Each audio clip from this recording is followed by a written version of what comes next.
Kajian khusus 10 hari terakhir bulan Ramadan, yaitu tentang al-khauf war roja, tentang rasa takut dan harapan itulah ya, atau optimis lebih ini ya. Nah, takut kepada Allah, takut akan azab Allah, dan berharapnya itu adalah ya berharap ya mendapatkan rahmat Allah, mendapatkan maghfirah, mendapatkan ampunan, ya mendapatkan surganya intinya ya. Nah, ayat-ayat sekarang ya, ayat-ayat tentang al-khauf, tentang takut di dalam ayat Al-Quran oleh Allah diungkapkan dengan beberapa kata ya, karena ada banyak sinonim. Ada khauf, ada khosyah, ada arau, ada arrohbah, ya, ada al-khaufu, al-faza'u, ar-rau'u, ar-rohbatu, al-khifatu, al-khosyah. Kayak ternyata bahasa Arabnya untuk mengungkapkan satu makna takutlah bahasa kitanya. Ada beberapa katanya yang digunakan itu di dalam baik di dalam Al-Quran ataupun di dalam hadis. Ada satu hal ya tentang ini ya, bahwa kita baca dulu ayatnya, diantaranya surat Al-Baqarah ayat 40. Yalah, kita baca nih surat Al-Baqarah ayat 40. Nah, di situ di ayat tersebut bukan dengan khaufnya, Allah mengungkapkannya dengan kata ar-rohbah. Ayatnya tentang Bani Israel ya, kisah tentang Bani Israel, nah oleh Allah dimuat. Nah, tapi isinya tentunya atau substansinya dari ayat tersebut yang masih berlaku sampai hari ini. Di dalam ayat tersebut Allah memerintahkan, kita baca dulu nih ayatnya. A'udzubillahi minasyaitonirrajim. Ya Bani Israil azkuru nikmati allati an'amtu alaikum wa aufu bi ahdi ufi bi ahdikum wa iyaya farhabun. Nah, ini ada 3 poin nih di ayat ini. Ya wahai Bani Israel, ingatlah akan nikmatku yang telah aku berikan kepadamu, dan penuhilah janjimu kepadaku. Niscaya aku penuhi janjiku kepadamu, dan takutlah hanya kepadaku. Nah, ada 3 berarti nih isi ayat ini, ada 3. Yang pertama ya, meskipun ayat ini tentang Bani Israel, tapi substansinya atau isinya sama berlaku sampai hari ini. Yang pertama adalah ingatlah akan nikmat Allah yang telah diberikan kepadamu. Nah, kan hal seperti ini ya bukan hanya Allah pinta dari Bani Israel. Dari semua manusia sama. Tidak ada manusia yang tidak diberi nikmat, itu tidak ada. Ini seringnya saya ulang-ulang nih ya, bahwa kenikmatan yang paling mendasar bagi manusia itu adalah diciptakan sebagai manusia. Ya, diciptakan sebagai manusia itu adalah kenikmatan. Yang sehingga kan in ta'uddu nikmatallahi la tuhsuha. Jika kalian menghitung nikmat Allah, kalian tidak akan bisa menghitungnya. Ya, artinya berapa banyak sih kenikmatan yang sudah Allah berikan, gak akan ada yang bisa menghitung karena terlalu banyak. Dan semuanya dan semuanya kenikmatan itu wajib disyukuri. Nah ini dasarnya. Kalau seseorang sudah lupa akan nikmat yang Allah berikan, mau bersyukur bagaimana? Ya mau bersyukur bagaimana? Mau mensyukuri kenikmatan bagaimana? Kalau ingat saja tidak pernah. Makanya ini diingatkan ya melalui ayat ini, ya wahai Bani Israel, ingatlah nikmatku yang telah aku berikan kepadamu. Sekali lagi kan, meskipun ini tentang Bani Israel, tapi substansinya dari ayat ini berlaku untuk semua manusia sampai hari ini, sampai hari kiamat.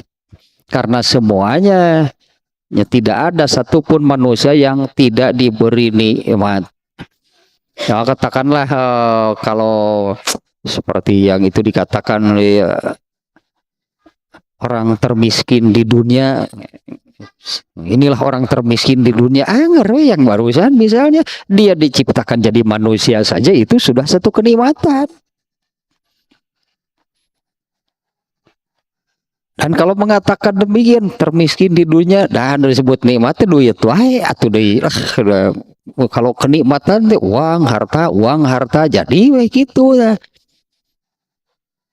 Sampai mengeluh gitu kepada Allah itu seolah-olah tidak pernah mendapat kenikmatan apa-apa. Mikir kitu Allah teh ka abdi teh meuli pangripuhna we jadi orang termiskin di dunia teh lah. Padahal sisi lain, bentuk yang lain tetap saja bagi orang yang mengaku demikian pun itu ya termiskin di dunia, tetap kenikmatan Allah itu kalau mau dihitung itu tidak akan terhitung. Ya, jika kalian mau menghitung kenikmatan dari Allah itu gak akan ada yang bisa menghitungnya karena terlalu banyak. Satu yaitu, kemudian yang kedua, dan penuhilah janjimu kepadaku. Penuhilah janjimu kepadaku. Ini juga sama aja. Poin kedua ininya Allah menuntut kepada Bani Israel, penuhilah janjimu kepadaku. Emang Bani Israel janji apa kepada Allah? Itu emang Bani Israel itu berjanji apa kepada Allah? Sebetulnya ya sama semuanya. Semua manusia itu yang dilahirkan, yang ya jadi dilahirkan, itulah diciptakan, dilahirkan, artinya kan ada proses itu ya. Penciptaan manusia itu ada prosesnya. Mereka semua manusia yang jadi ini diciptakan oleh Allah.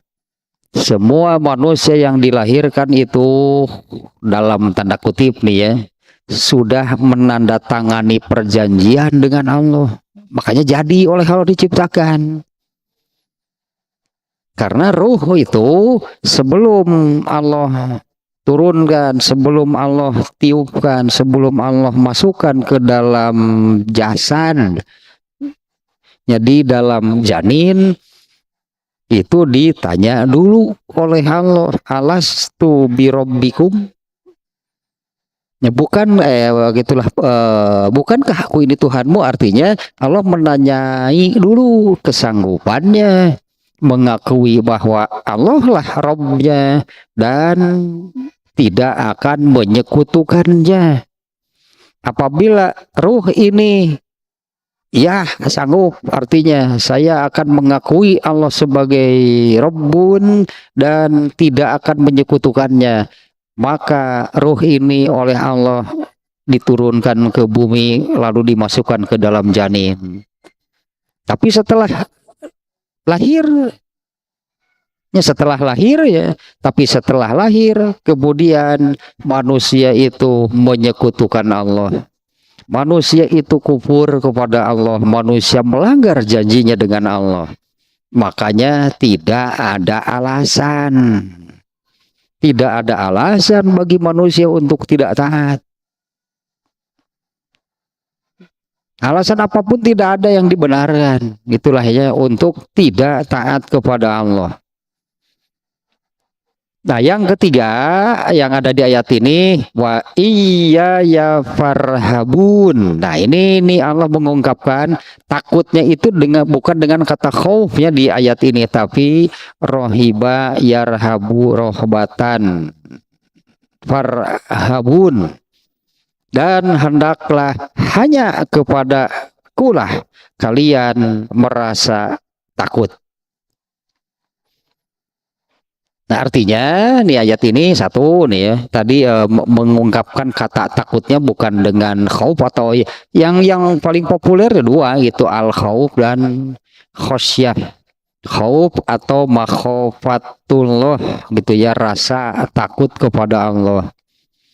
Ada lagi yaitu yang duanya yang populer mah khosyah, yakhsha, khosyah itu juga takut. Nah, di ayat ini Allah menggunakan kata rohiba yarhabu rohbatan farhabun. Hendaklah kalian hanya kepadaku kalian takut. Yang kedua nih dari ayat ini, jadi yang pertamanya di ayat ini Allah takut, bahasa kitanya takutnya bukan dengan khauf atau khosyah, tapi dengan ar-rohbatu rohbah. Kemudian yang kedua, Allah itu memerintah. Allah itu memerintah manusia untuk takut. Ya seperti Allah memerintah menggunakan kata perintah, karena di sini kan fil amrnya, kalau bahasa Arabnya ini fil amr, kata perintah. Allah memerintah farhabun, takutlah kalian kepadaku. Kalau melaksanakan perintah Allah ya, melaksanakan perintah Allah, nah yang diperintah di ayat ini itu ya Allah memerintah supaya manusia itu takut kepada Allah. Ya kalau yang belajar bahasa Arab lah nahwu sorof pasti tahu ya, ini fi'il amr farhabun. Rohiba yarhabu irhab farhab. Sementara kalau kalau menggunakan kaidah usul fikih al aslu fil amri lil wujub illa madalla dalilun ala khilafihi. Pada asalnya semua perintah, nah perintah itu seperti di sini, apakah ada perintah di dalam Al-Qur'an atau perintah di dalam hadis, pada asalnya semua perintah itu jatuhnya itu wajib. Kan yang namanya wajib itu adalah harus, kudu, tidak boleh tidak. Kalau dilakukan diberi pahala, kalau ditinggalkan, kalau tidak dilakukan disiksa gitu ya. Makanya harus, kudu, tidak boleh tidak, karena kalau tidak dilakukan disiksa. Artinya wajib ya, artinya wajib nih memiliki rasa takut kepada Allah itu wajib. Definisi wajib lah yang barusan ya. Kalau diberi kalau dilakukan diberi pahala, kalau tidak dilakukan berdosa. Illa madalla dalilun ala ila khilafihi, kecuali ada dalil lainnya yang mengalihkan, memalingkan dari wajib. Kalau tidak wajib ya sunat berarti. Nah, apa takut kepada Allah itu sunat? Masa sih takut kepada Allah itu sunat? Padahal dengan ancaman. Nah, jadi sebetulnya maksud saya ke sini dulu nih. Allah memerintahnya di dalam ayat ini kan bentuknya perintah, takutlah kalian kepadaku. Perintah di sini ini hukumnya wajib. Artinya wajib takut kepada Allah itu wajib. Apabila itu dilakukan, maka dengan memiliki rasa takut itu berarti melaksanakan perintah Allah, berarti melaksanakan kewajiban. Memiliki rasa takut kepada Allah itu diberi pahala. Dan sebaliknya, kalau tidak memiliki rasa takut, itu berdosa. Belum melihat, belum apa namanya ya, belum melihat apa yang kemudian diamalkan. Ya, apa yang kemudian diamalkannya karena memiliki rasa takut maka jadi taat kepada Allah. Belum soal taatnya melakukan apa. Ini hanya memiliki rasa takutnya saja. Itu sudah diberi pahala karena itu diperintah oleh Allah dan wajib. Dan sebaliknya, nah malah ini sebaliknya nih ya, yang sebaliknya. Kalau sebaliknya yaitu berarti tidak takut kepada Allah atau malah berani, sehingga benarlah banyak manusia yang tidak takut kepada Allah sehingga mereka menjadi pembangkang. Banyak ya manusia yang disebutnya kan menolak, mengingkari, bahkan membangkang kepada Allah. Nah, mereka ini jelas orang-orang yang tidak takut kepada Allah. Untuk hal ini pun belum sampai kepada karena tidak merasa takut kepada Allah, maka dia melakukan apa? Kalau di ini di dasar nubarodo ya. Di YouTube banyak tuh berseliweran lah orang-orang yang menunjukkan bahwa dia itu tidak takut kepada Allah. Kalau benar gitu loh. Kalau benar mana silahkan Allah azab saya tunggu sampai besok. Kalau saya sampai besok ternyata tidak ada apa-apa berarti saya menang, Allah kalah. Rujit ya asli nagel bukan karena itu telah. Da Allah nage hoream ngalayanan nage gitu kan. Da Allah nage hoream ngalayanan nu kitu itu jelema hiji geus antep lah nu kitu da kege paeh urang jelema kitu mah. Artinya ternyata besoknya mana itu ternyata kan Allah tidak berani menghukum saya kalau benar. Horeameun Allah teh jelema kitu geus antep teh mah ku hileud ge paeh nu kitu mah. Antep ge digemrong sirup ge paeh jelema kitu mah lah. Nah ini takut itu kan adanya di dalam hati. Dari rasa takutnya itu muncullah gitu ya, memunculkan ketaatan kepada Allah. Apabila Allah memerintah anu maka dilakukanlah karena takut kepada Allah. Apabila Allah melarang sesuatu maka ditinggalkanlah karena takut kepada Allah. Sebaliknya, apabila di dalam hatinya tidak memiliki rasa takut kepada Allah, belum melihat apa yang dilakukan, seperti yang barusan itu kan artinya dia sudah melakukan sesuatu. Dia sudah melakukan sesuatu, sengaja dia menantang Allah. Kalau misalnya begini-begini seperti yang barusan, itu kan karena di dalam hatinya tidak ada rasa takut kepada Allah. Kalau di dalam kajian Tahzibul Akhlak itu salah satu penyakit hati itu adalah al-jara'atu 'alallah, berani kepada Allah atau tidak merasa takut kepada Allah. Itu salah satu penyakit hati, belum melakukan apa. Makanya kita ke hadis ini nih. Ya makanya itu ya yang dihisab yang dihisab oleh Allah dari manusia itu adalah ini nih. Ini hadis ini kan populer sebetulnya ya.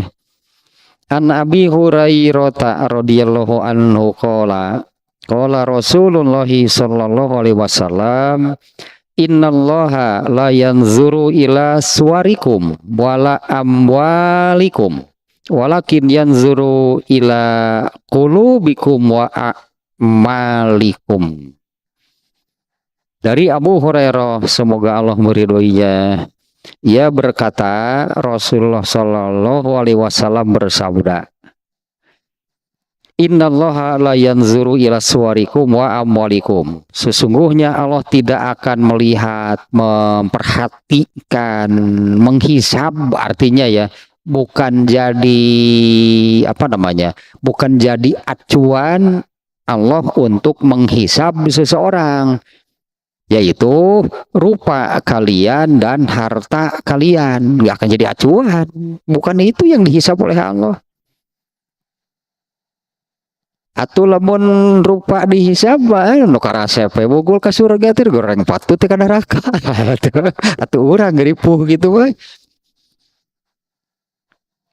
Innallaha la yanzuru ila suwarikum. Allah tidak melihat, memperhatikan, menghisab gitulah persisnya ya. Tidak menghisab rupa kalian wa amwalikum dan harta kalian.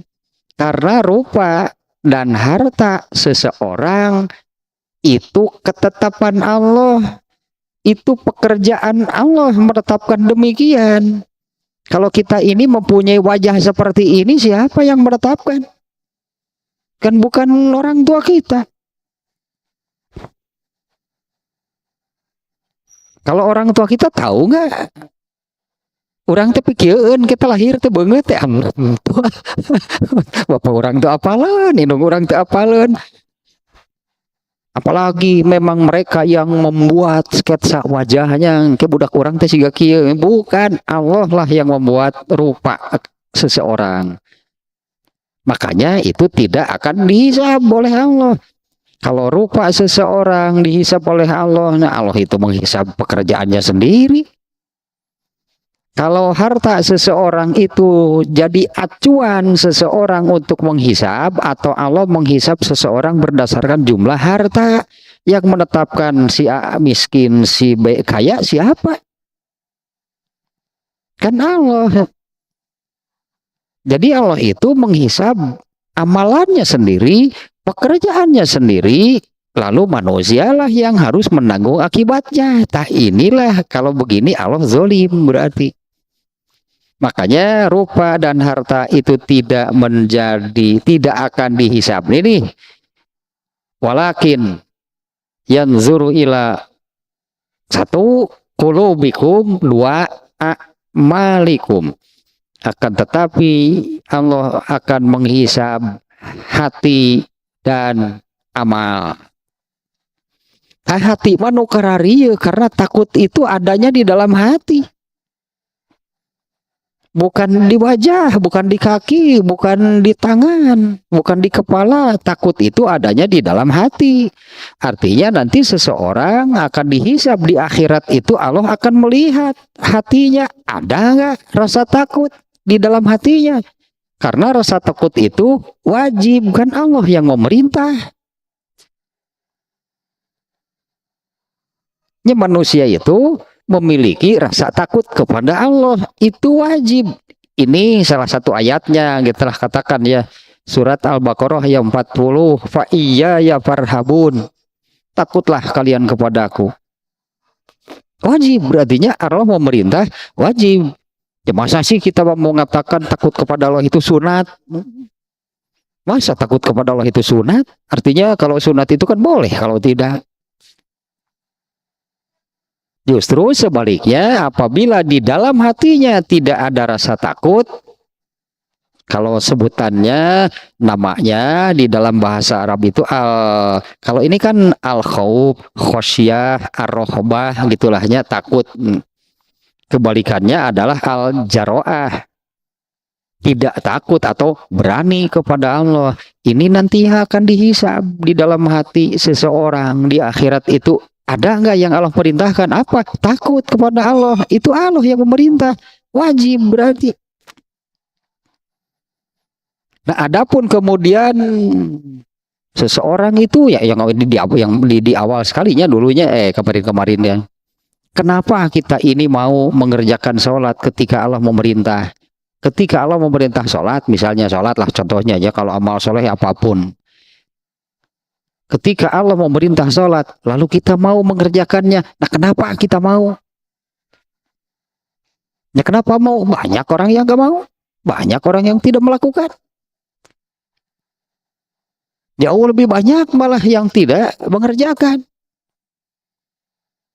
Nah, kalau misalnya kalau kita mau, Allah memerintahkan sholat, nah kita mau mengerjakannya. Kenapa kita mau? Ini harus menjadi salah satu alasannya. Saya takut kepada Allah kalau tidak mengerjakan.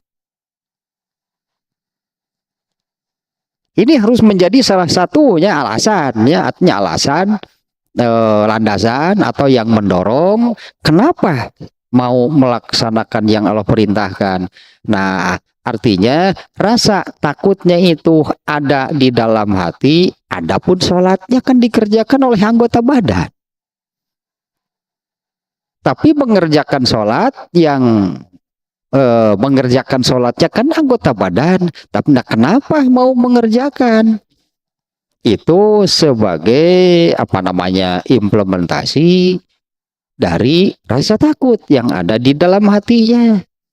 Ya, kenapa mereka banyak? Kenapa banyak manusia yang tidak mau melakukan apa yang Allah perintahkan? Bahkan di perintah sholat tidak mau mengerjakan. Artinya di dalam hati mereka ya ada rasa takut. Apa mereka tidak tahu? Apa mereka tidak tahu? Kalau berani menentang, melawan, tidak taat kepada Allah itu akibatnya azab dari Allah. Tahu? Tahu ya, mereka itu tahu kalau sebutnya kalau durhaka, kalau tidak taat kepada Allah, Allah pasti akan menyiksanya. Tahu sebetulnya, hanya ya ini diantaranya, hanya ya di dalam hatinya saja tidak ada rasa takut kepada Allah. Padahal kan tidak memiliki rasa takutnya saja itu sudah dosa. Dosa yang mana? Dosa bagian hati, karena yang dihisab oleh Allah tadi kan dua. Walakin yanzuru ila qulubikum wa a'malikum. Yang dihisab oleh Allah itu dua, hati dan amal. Tapi bagian hati manu kararieun yaitu salah satunya kan diperintah oleh Allah, wa iya ya farhabun, takutlah kalian kepadaku, kan wajib berarti karena Allah memerintah. Nah, semestinya apabila seseorang mau, sebutlah adanya, apabila seseorang mau taat kepada Allah, taat ini kan artinya secara luasnya. Karena orang yang taat itu kan intinya kan orang-orang yang kalau diperintah melakukan, kalau dilarang menjauhi, berarti taat namanya. Nah, mestinya kan salah satu yang menjadi landasan, yang mendorong, motivasi, sebutannya demikian lahnya, seseorang mau taat kepada Allah itu, ini salah satunya karena di dalam hatinya ada rasa takut kepada Allah. Sebagai urusan hati, lah gitu, urusan hati lahnya. Urusan hatinya saja ada tidak di dalam hati rasa takut kepada Allah? Kalau ada, berarti dengan memiliki rasa takutnya saja Allah sudah memberi pahala. Dan sebaliknya, apabila di dalam hatinya itu tidak ada rasa takut kepada Allah, maka itu saja sudah menjadi dosa. Dalam hal ini kan dosa yang dilakukan oleh hatinya. Nah, adapun karena tidak memiliki rasa takut, maka diperintah sholat saja tidak dilakukan. Nah, kalau tidak sholat itu sudah dosa anggota badan. Karena sholat itu alhamdulillah. Karena sholat itu kan dikerjakan anggota badan. Nggak bisa sholat hanya dikerjakan oleh hati, sementara anggota badannya diam saja. Ada orang yang liur we jelema ya mah. Kamu sudah sholat belum? Belum. Nah, kenapa saya nggak melihat kamu sholat? Oh, saya kan sudah. Hati saya sudah sholat. Cukup hakikatnya. Ngesok kacang wae atuh lah berilah. Pokoknya ayah sholat. Nabi saja memberi contoh bagaimana mengangkat tangan, bagaimana ruku, bagaimana sujud. Itu kan dilakukan oleh anggota badan, bukan oleh hati. Ini aliran sesat, termasuk aliran sesat nih yang demikian. Badannya, jasadnya tidak melakukan sholat, tapi ketika ditanya sudah sholat, sudah. Kapan kamu sholat? Oh sudah, hati saya sudah melakukan. Ya bisa demikian ya, karena nah iya bagian hati menukar dia, nah takutnya itu benar bagian hati. Ini baru satu nih ayatnya nih ya, surat Al-Baqarah ayat 40 yang bentuknya terutamanya bentuknya adalah perintah, di mana perintah ini hukumnya wajib. Fa iya ya farhabun, maka takutlah kalian kepadaku. Nah, kemudian hadis Muslim, tadinya hadis riwayat Muslim yang menerangkan Allah tidak akan menghisab rupa dan harta kalian. Akan tetapi Allah akan menghisab hati dan amal kalian. Nah, ternyata ini rasa takut itu adalah amal. Sebetulnya makanya yang dihisab kan amal. Baik amal hati ataupun amal jasad.